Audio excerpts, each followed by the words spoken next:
Il faudrait que ce soit normal pour un gars qui se dise « Hey, est-ce que la fille, elle a joué? » Tu sais, de se demander, puis de lui demander, puis que ce soit normal que tous les deux aient autant de plaisir.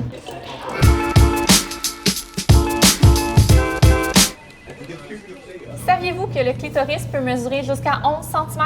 Que le fameux point G est en réalité une zone appelée la zone C? Qu'il n'existe pas deux orgasmes distincts, vaginal et clitoridien, mais un seul? Ce sont d'excellentes questions posées dans le tout nouveau livre « Le clitoris, la vérité mise à nu », écrit par une sexologue et une journaliste française, puis illustré par la montréalaise Laurie Malépart-Traversy. Laurie, vous la connaissez déjà probablement parce que son court-métrage, simplement intitulé « Le clitoris », a fait le tour des festivals en 2016 et le tour de Vimeo, où il cumule déjà plus de 7 millions de vues. Alors, je profite du passage de l'experte au bureau d'Urbania pour me demander pourquoi on se boude le clit. C'est ma question de sans filtre préférée jusqu'à maintenant.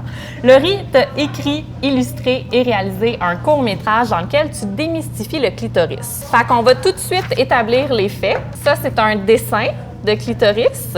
Est-ce que tu peux me l'expliquer, s'il te plaît? Oui, avec plaisir. Merci.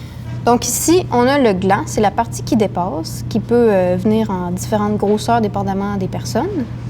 Et à l'intérieur, on a les deux racines de 10 cm qui rentrent à l'intérieur du corps et qui sont aussi assez sensibles, mais c'est vraiment la partie extérieure qui est la plus sensible. On a aussi les bulbes du vestibule. Donc ça, c'est encore pas tout à fait clair. Dans certaines études, les bulbes feraient partie du clitoris, puis d'autres études disent que c'est une autre partie de Puis ça, c'est caché à l'intérieur. Ça, c'est tout à l'intérieur. Tout à l'intérieur du corps, derrière la vulve, en fait. Ça, c'est l'entrée du vagin. Le vagin, ça, c'est ce qu'il faut pénétrer pour jouir, right? C'est ça qu'on pense, tu sais. Mais en fait, ce qui est le plus sensible, c'est tout ce qui entoure le vagin, parce que ces bulbes-là se gonfleraient quand il y a une excitation. Puis c'est ça qui pourrait provoquer ce qu'on appelle l'orgasme vaginal, mais qui en fait n'existerait pas. Ah, parce qu'il serait possiblement lié au clitoris. Oui, parce que le vagin est pas du tout, ou presque pas sensible, parce que ça ferait très mal d'accoucher, tu sais. Très bon point. OK, mais comment ça se fait si le clitoris ressemble à une espèce de petit dinosaure avec deux pattes, qu'on pense encore que c'est juste l'espèce de mini-pénis qui sort de notre vulve? Est-ce que c'est nouveau que les scientifiques aient découvert notre biologie? C'est assez nouveau que ce soit complet, là. Ça date de 1998. Wow! Qu'une chercheuse australienne a vraiment fait des recherches pour voir l'anatomie complète, toute la forme. Donc, c'est très, très, très récent. C'est pour ça que c'est autant méconnu, parce qu'on ne l'apprend pas à l'école, c'est pas dans les manuels scolaires du tout. On voit peut-être un petit bout, le clitoris, un tout petit bout qui dépasse. Mais on parle jamais de l'organe en entier. Non. Je suis vraiment sous le choc. Je savais pas que ça avait été découvert en 1998. Je suis en train de réaliser que j'avais 10 ans. C'est hier qu'on a découvert c'était quoi le clitoris. C'est aussi le seul organe humain qui est uniquement voué au plaisir. Oui, ce qui est extraordinaire, ce qui devrait avoir plein de recherches là-dessus. On devrait avoir la journée du clitoris. Ben oui. Qu'une vidéo comme la tienne qui explique tout simplement c'est quoi l'histoire du clitoris devienne virale, qu'est-ce que ça dit sur nous? Je pense que ça nous montre que c'était nécessaire, que les femmes et les hommes ont besoin de savoir c'est quoi la sexualité des femmes, c'est quoi leur corps. C'est un besoin, je pense, qui existe dans la société. Moi, ça m'a vraiment surpris, là, tu sais. Je t'attendais pas à faire ce devoir d'éducation-là, tout d'un coup. Non, moi, je l'ai fait parce que moi, j'ai appris ça en le faisant. Je savais pas du tout. C'est à force de recherche que moi-même, j'ai appris tout ce qu'il y a dans mon film. Je savais pas du tout. OK, fait que c'est pas par une espèce de ras-le-bol d'ignorance que tu t'es dit « je vais illustrer le clitoris pour tout le monde ». Non, je venais juste d'apprendre ça. Puis j'ai fait le film, je me suis dit, il me semble que c'est intéressant, je viens d'apprendre ça, j'ai trouvé ça intéressant de l'apprendre, je vais l'apprendre aux autres. Puis là, ça a l'air que ça a intéressé beaucoup de gens. Pas mal!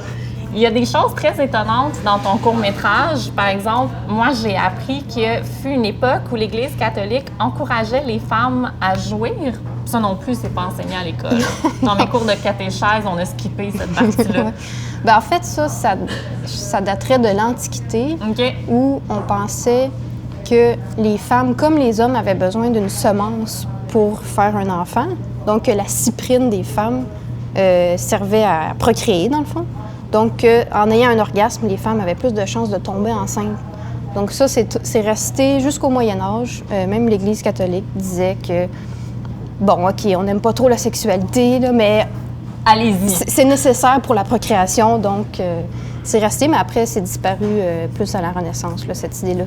Puis aujourd'hui, quel mythe sur le clitoris t'horripile le plus en tant que femme qui en discute beaucoup ces temps-ci?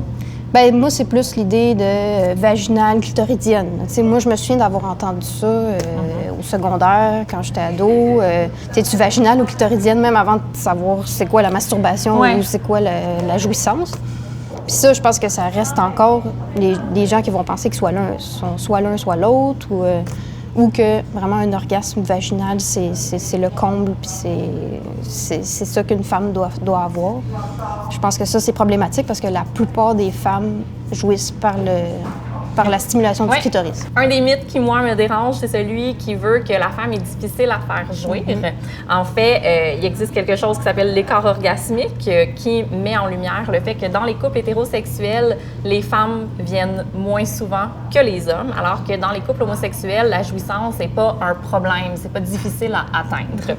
Qu'est-ce qu'on peut faire dans les relations sexuelles homme-femme pour redonner la place qui lui revient au clitoris? C'est surtout les relations hétéros qui sont problématiques.